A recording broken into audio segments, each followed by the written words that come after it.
North Haven, and welcome to this edition of Sports Talk. I'm Jeremy Farina here with Justin Paolillo and Holden Pirelli. And today we're going to start the day off with some NBA. Kevin Love, obviously a huge superstar in the league, was just traded to the Cleveland Cavaliers, and we're just going to get a basic reaction from both of these guys to start off. So, Justin, what do you think about the Kevin Love trade? I think we all knew it was coming. Just from prior reports, they said he would sign long-term, which I think was the deciding factor, him saying, I would sign long-term with the Cavs if you traded me to them, versus maybe the Warriors. The Sacramento Kings were involved, the Rockets. He might have just left after 1 year, so you don't want to give up a lot for a guy who's going to leave for a one-year rental. I think it was a very good trade for the Cavs, just because with just Kyrie and LeBron and maybe like Wiggins, because we don't know how Wiggins is going to turn out, you have a guy who's been in the league. The only downside to this is both Love and Kyrie haven't played in a playoff game yet or a big game. LeBron will be there to mentor them. And the other thing is they don't have much rim protection. I mean, Kevin Love is a skilled big man, but the one thing he doesn't do is he plays solid D, but he's not going to get you like 2-3 blocks a game. Verjau's there, but he's very, very injury prone, so they'll have to see how that works out, but you can't go wrong with a guy like Kevin Love. They're obviously going to improve. Well, I think it was a great trade for the Cleveland Cavaliers, but you look at this trade, and it was terrible for the Minnesota Timberwolves. I mean, what are they getting in return for Kevin Love? They're getting a protected first-round 2015 pick. A 2015 first-round pick, we already know that the Cavs are probably going to be a top-3 team next year, so that'll be a bottom of the first-round pick for them, probably in the 20 to 30s. And then they get Andrew Wiggins, who I think has a lot of upside, but we don't know what he is like yet, so that's a big question mark. And then they're getting Anthony Bennett, who really didn't show up to the last month of the NBA season. I mean, this dude, I'm calling him a bust. Like, he didn't. I think he had his first 15-point game in like the month of May, which is awful. It's ridiculous. So if I'm the Minnesota Timberwolves, I am just furious that I have to let Kevin Love walk for the assets I'm getting in return.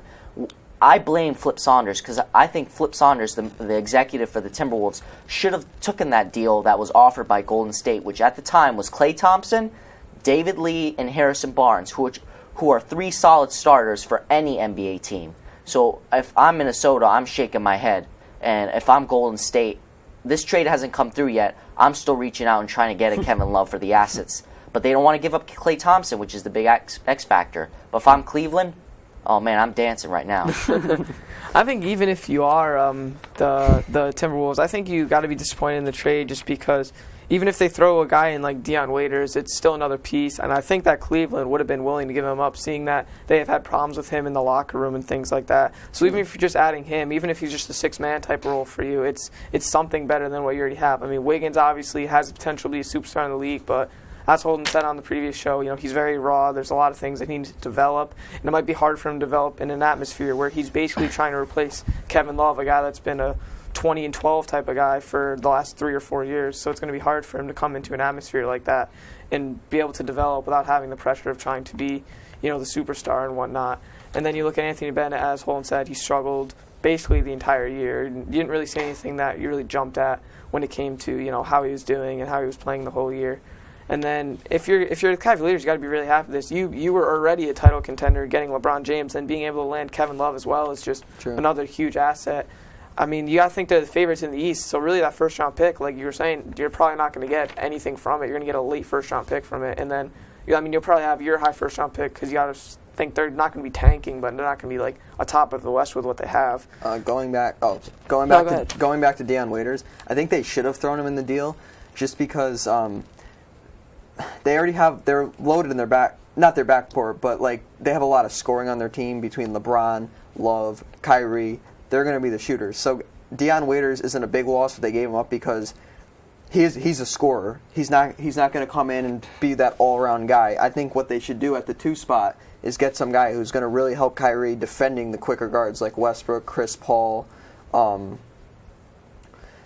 Like a Ronnie Brewer, because you're going to bring Dion Waiters as your 6th man, so you might as well have a guy who can play some great man-on-man D. Because you don't need, like a Ronnie Brewer. That would have been Andrew Wiggins' job, because he had a lot of more defensive upside than he did offensive, because he's a great two-way player with a lot of potential, but you gave him up for Kevin Love, who's a great rebounder and scorer, but his defense is suspect. He was one of the worst. He was James Harden-esque on the defensive floor. He just didn't try hard enough to defend, and I think probably because he was so drained because he had to be the leading scorer for the Timberwolves. Especially when Kyrie was But hurt. if I'm the Timberwolves, I don't know why I didn't make that deal with Golden State.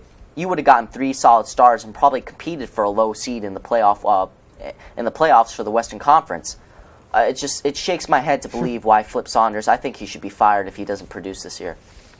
So moving on to our next topic, obviously another star had kind of the opposite effect. He went down in the FIBA World Cup. The United States had their scrimmage game. Paul George, he fractured his leg. Obviously a huge loss for the Pacers. This really brings up the question as to should stars participate in international events like this? Holden, we'll start with you. What are your thoughts on it? Honestly, I don't think they should participate in international competition. I mean, Paul George went down. I mean, it was a freak injury, but now you look what's going to happen to the Pacers. Look he's probably going to miss the whole season. I mean, the Pacers have to compete with the Cavaliers and the Bulls in their division. So a healthy Derrick Rose on the Bulls squad. I don't think the Pacers can make the playoffs if the Bulls and the Cavaliers really come to play with LeBron and Derrick Rose and no Paul George. You're putting all the onus on Roy Hibbert and David West. David West is aging; he's 33, and Roy Hibbert a no-show in last year's playoffs. I mean, just $55 million worth of nothing in that playoff postseason. I mean, he didn't show up. And you just look at all the players. I mean, it's a taxing season, 82 games, and then you're asking them to play in international competition. And yes, they get better from it. I mean, no one says anything if you come back to your team for the regular season uninjured and you've gotten better. But if you've gotten hurt, oh, you shouldn't have played, oh my God, what's wrong with you? You know, it just doesn't make any sense to me. I mean, another injury that happened, remember Kobe Bryant? He had come off the Olympics, then he played with the Lakers, and he got hurt because I think he just, frankly, put too many minutes on his body. He didn't get enough rest to prepare for the upcoming season. He's an old guy. All right, I'm going to cut you off there because we do have a call-in. Hello? Hello? Hello? Hi, I have a question for Sports Talk. Okay. I was wondering what you guys think about David Wilson at the end of his career, and where do the Giants go next? Where do they go from here? Okay. Honestly, I think that they'll be fine this year because they drafted Andre Williams in this draft. I think that he's going to be very good for them. They've already been saying that he's been a stud in at one of their training camps. He's been playing very well in their drills and their organized team activities and all that. So I think that obviously David Wilson, he kind of was underperforming in the season before to begin with. He was fumbling a lot. A lot of people weren't like what he was doing. It's still a huge loss for the Giants because you look at this squad right now. I mean, they have Rashad Jennings and Andre Williams, who are bruiser backs. I mean, they're guys you want to give the ball to on first and second down to really just jam into those linebackers and wear them out.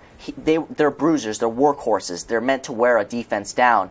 But then you put in a David Wilson on third down. Thanks for the call. And he's a change of pace back.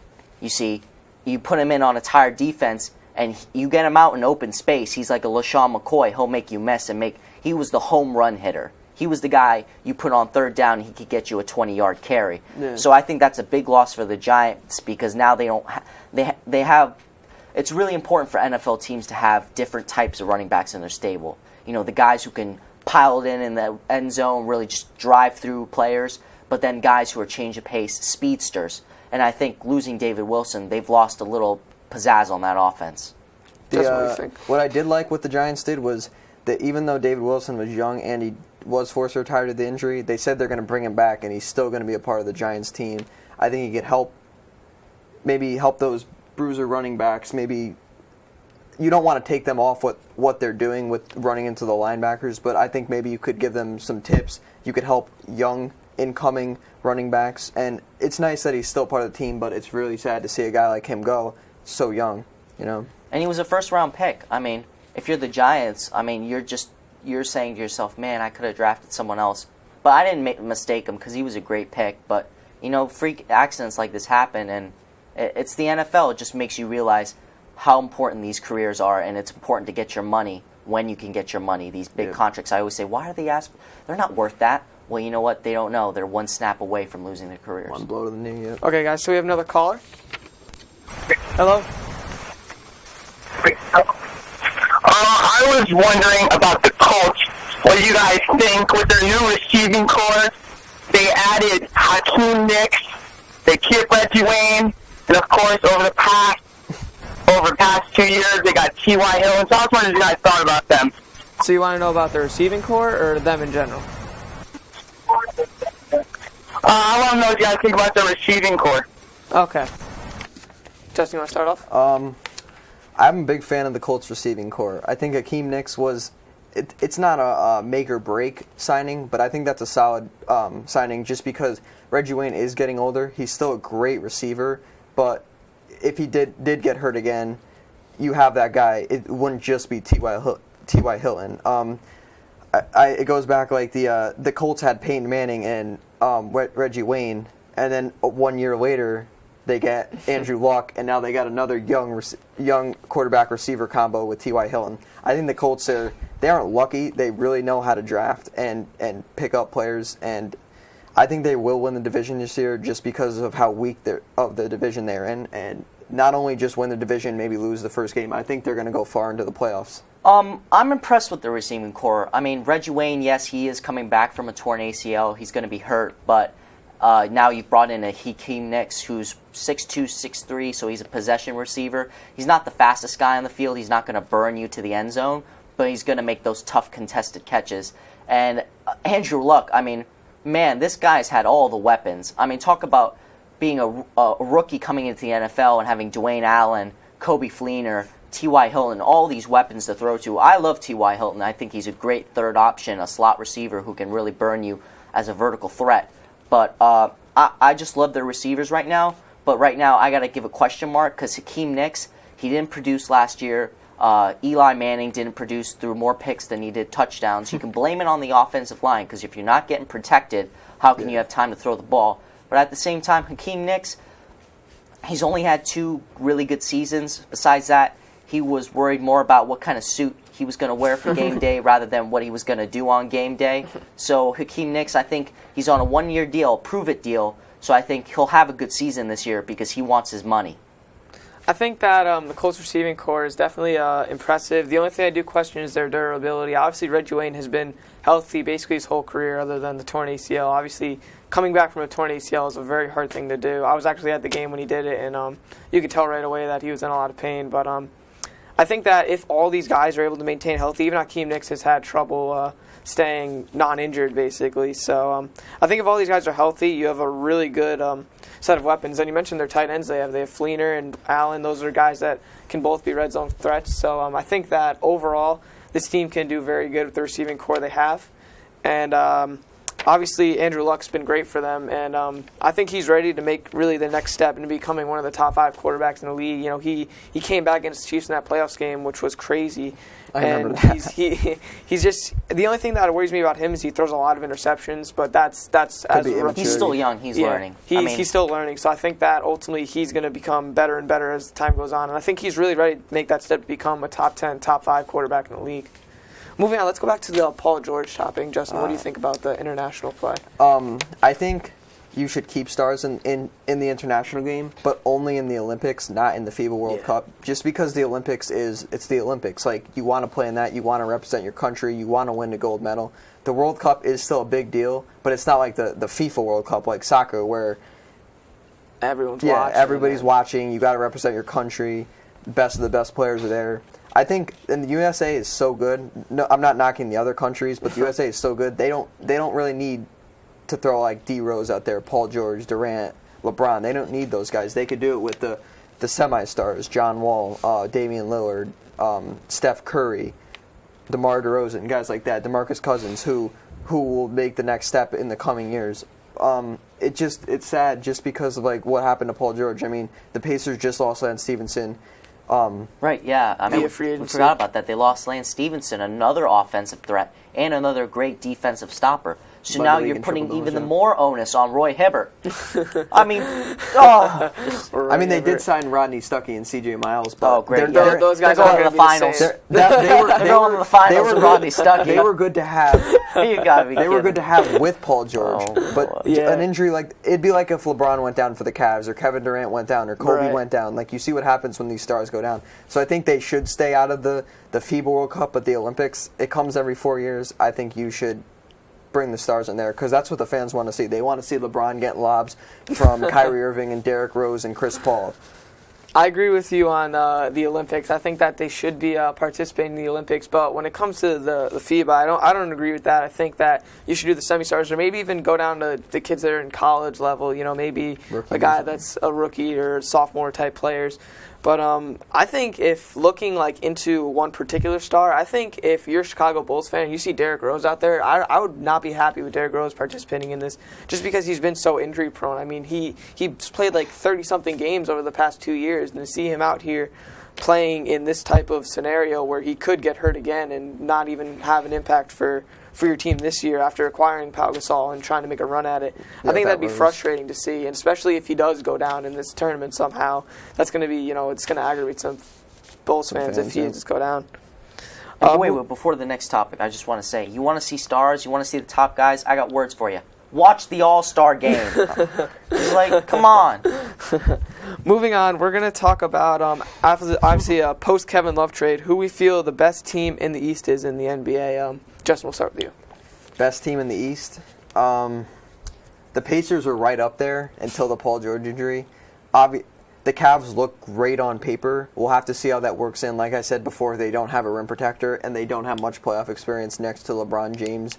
I mean, they did sign some great veterans, Mike Miller. They got James Jones. They're trying to get Ray Allen now. Ray Allen said he'd come if Kevin Love came. So I think those are great signings. LeBron, he's friends with them. They were on the Heat back when they won the championship, so that'll bring some playoff and some veteran experience. I like the Chicago Bulls. It all depends on Derrick Rose's health here. I think Pau Gasol was one of the best. He wasn't the best player in the free agent class, but for the team he went to and the needs that they had, I think that was a great signing for the Bulls. They knew they weren't going to keep Carlos Boozer. They were either going to go with Taj Gibson or find some other, whether it was Kevin Love or Pau Gasol. I think Pau Gasol, like I said, was a great signing. He's going to bring that veteran. He's won a veteran leadership. He's won a championship with the Lakers. I just really like what the Bulls did. I think Derrick Rose is going to come back healthy. He's looking great in the World Cup training sessions. I just like what the Bulls are doing. I think it's very close. The Bulls and Cavs will be 1 and 2 in the conference unless there's a major injury. But I think I'm going to give it the upper hand to the Bulls right now. Hold on, what are your thoughts? I think the Cavs. I'm a little leery because the Cavs were 33 and 49, and all you're doing is really throwing in LeBron James. But now Kevin Love, but that deal isn't really official yet. Yeah. So I would say the Cavs if they do get Kevin Love, but they're playing in a really weak division right now. Sure. I mean, the Pacers they lost Lance Stevenson and Paul George for this season. And then you have the Bulls, who everything is predicated on Derrick Rose's health.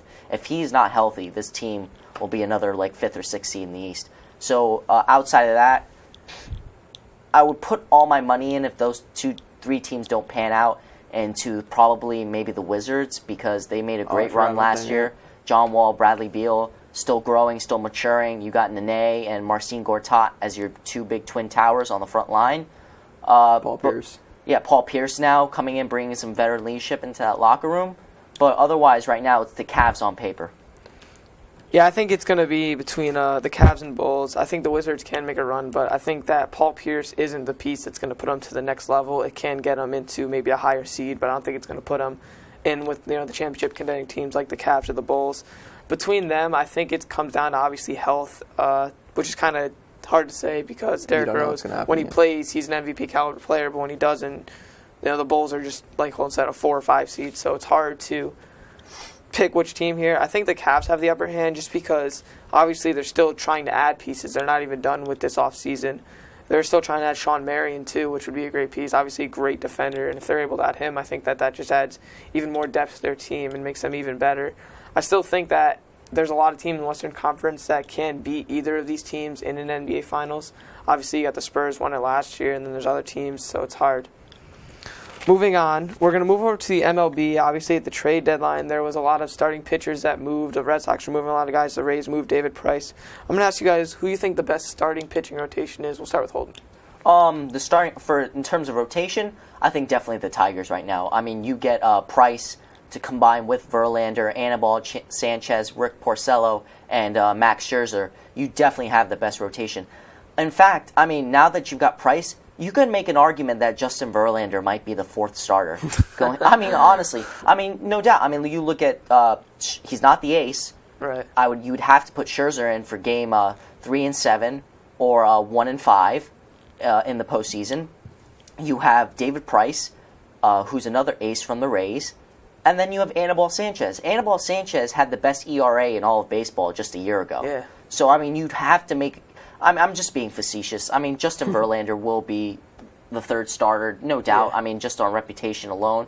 But he has not looked like the Justin Verlander of old. I think maybe he's played a lot of innings. He needs a little rest. I don't know what he's doing with Kate Upton. Maybe he's a little busy out there. He's got his mind on other things besides baseball. But right now, I would definitely say the Tigers. The Oakland A's have the better team. I mean, they have more offensive firepower. But in terms of rotation, you've got 3 aces, and Porcello could be a great third or fourth starter on any other playoff team, but right now he's on the Tigers. And I think really in the postseason, all that counts is that your first 3 pitchers really play out. Get the win. I 100% agree with Holden here. If you remember, I texted you right away when the David Price trade went down. I just think you have the past 3 Cy Young Award winners in your starting rotation. You can't go wrong there. Obviously, it didn't hold too well against the Yankees this past series. They lost it, and they lost all 3 games. I think David Price, he's actually my favorite pitcher in the league. I like what he did with the Rays. I wish the Rays actually held on to him for a little longer just to rebuild, but I understand why they traded him, just because they knew we're not going anywhere with what we have right now, so let's move into a new direction. I just think the Tigers have the best rotation in the league. On top of that, they have Miguel Cabrera, Victor Martinez, some great hitters. They did lose Austin Jackson in the trade, who I think was a very good leadoff hitter. I mean, you could replace his defense, but I don't think you could replace his offense. Just his base running and his getting on base as their leadoff hitter. But I think I would drop Austin Jackson for David Price, and I think they do have the best rotation in the league. Obviously, you guys brought up 2 teams in the American League, obviously, with the Oakland A's that Holden brought up briefly, and then the Detroit Tigers. I think if you're looking over maybe in the other half, you look at a team like the Giants, who acquired Jake Peavy from the Red Sox kind of right before the trade deadline happened, and they pair that with Matt Cain, who obviously he's out for the rest of the year, but when he does come back for, say, next season, that's going to be a good rotation with Matt Cain. Tim Lincecum's been up and down for the last couple of years. Did you just say Jake Peavy? Jake Peavy. Jake Peavy? Yeah. Are you kidding me? You don't like Jake Peavy? I hate Jake Peavy. He sucks. He is trash. I think Jake Peavy has his days. Isn't he partially blind? Jake Peavy? Yeah. I don't know, Yeah. man. Every Red Sox game I watched, he was getting torched. Jake Peavy, he wasn't in the right mindset when he was with the Red Sox, I feel. I feel like the change of scenery is going to help him. Then you have Tim Lincecum, Matt Cain, and Madison Bumgarner, which have been 3 guys that have been pretty solid. Obviously, Tim Lincecum's been up and down, but I feel like if he can get on the right path, they can have a really good rotation. And they're in the hunt right now for the National League. Still going to be a team that could be end of the World Series. When so Jake Peavy was on the Red Sox, man, my boy Daniel Nava could pitch better than Jake Peavy. Daniel Nava, my oh God, my gosh. Jake Peavy. All right, so anyways, we're going to move on to the NFL, and we're going to talk about the 3 rookie quarterbacks that were picked in the first round. You have Johnny Manziel, Blake Bortles, and Teddy Bridgewater. Which one of these guys do you think is going to start first? Well, Justin, we'll start with you. Who I think should start first and who will start first are different. Manziel is going to start first just because he is Johnny Manziel, and his off-the-field presence is much greater than any quarterback in the league's on-field presence. Just, it's sad to say that like people would rather see him start just because of his college attitude and his party attitude. His jersey's the number 1 sold jersey, and he hasn't even played it down yet. I think if Brian Hoyer does start, like you said, first pick he throws, first fumble, even if they lose the first game, fans are going to want Manziel. They're going to want Manziel from the opening kickoff for the Browns. I think he will start first, but I think Blake Bortles should start first for Jacksonville. I don't think it's one of those situations where there's nothing to lose. You start him and he's a bust.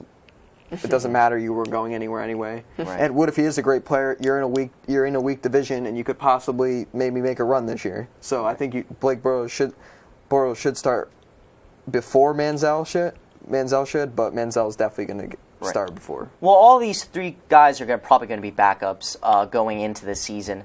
In my opinion, they're all one injury from being put in.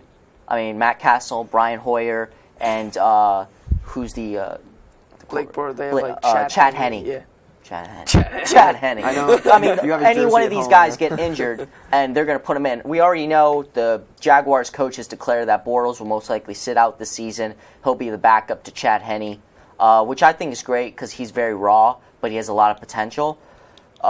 In my opinion, I think who should start but probably won't is Johnny Manziel. Like I agree, he's got great talent. I mean, you don't do what you do in college, and it just doesn't translate. I mean, you look, they say he's too short, too small. Russell Wilson's the same height and weight as Johnny Manziel. And in my opinion, Johnny Manziel is a lot more dynamic. Yeah, but look at the defense Russell Wilson has. Yeah, compared That's, to the that's defense. true too, right? Johnny Manziel doesn't have that defense, even though Cleveland does have a decent defense. I think the person who will most likely start Week 1 is Teddy Bridgewater. Yeah. He's probably the smartest quarterback in this draft. He played in a pro-style offense at Louisville.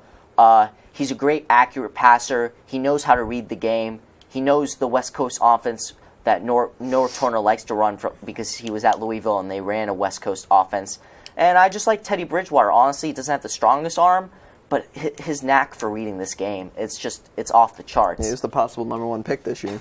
Yeah, I early think in the that season. I think that Manziel will probably be the first one to start just because of his presence, the fact that he's #1 selling jersey. The NFL is a business, despite the fact that everyone wants to be about who's the better quarterback. I mean, if the Browns are being pressured by, say, the NFL to have him start, he's going to start Game 1. But I think that Bortles could be great. Obviously, he's probably going to start the year just because Jacksonville is going to kind of throw this year away, basically. And then Teddy Bridgewater, I think he's kind of raw. He's got a lot of potential. I don't think that he'll be the best quarterback out of this draft, but I think that he can definitely be a solid starter for years to come.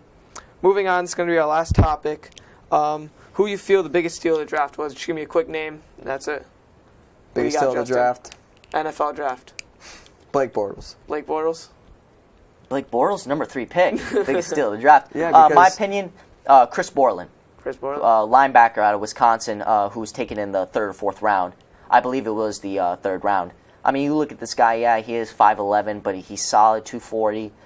Mel Kiper Jr., that was his favorite prospect if you were going to take in the 2nd round or lower. He said he was the best football player in this draft, but he didn't include athletic skill set, just football skill set. And I was just looking at his numbers. I mean, from the middle linebacker position, I think he had 4 or 5 sacks, which is pretty good in college, racked up a lot of tackles. And every time I watched him, he was just all over the field. I mean, just wicked fast. I mean, his speed was undeniable. And I just love his game. He has great football instincts. And I think the 49ers drafted him, and the 49ers, Navarro Bowman's going to be out until the middle of the season with a knee injury. So you can put in a Borland alongside Patrick Willis, who people thought before the draft was undersized too. But hey, look where Patrick Willis has come from. I take back that. I think it's Khalil Mack. Is that his Khalil name? Mack? Yes, that's the steal. I don't know what I was saying with Blake Bortles. I think that it's going to be Jordan Matthews. The Eagles drafted him in the 2nd round, wide receiver Vanderbilt. I think that he's going to be very successful. But that's all we got for this edition of Sports Talk. I'm Jeremy Farina. I'm Justin Palillo. And I'm Holden Pirelli. We'll see you guys next time. Thank you.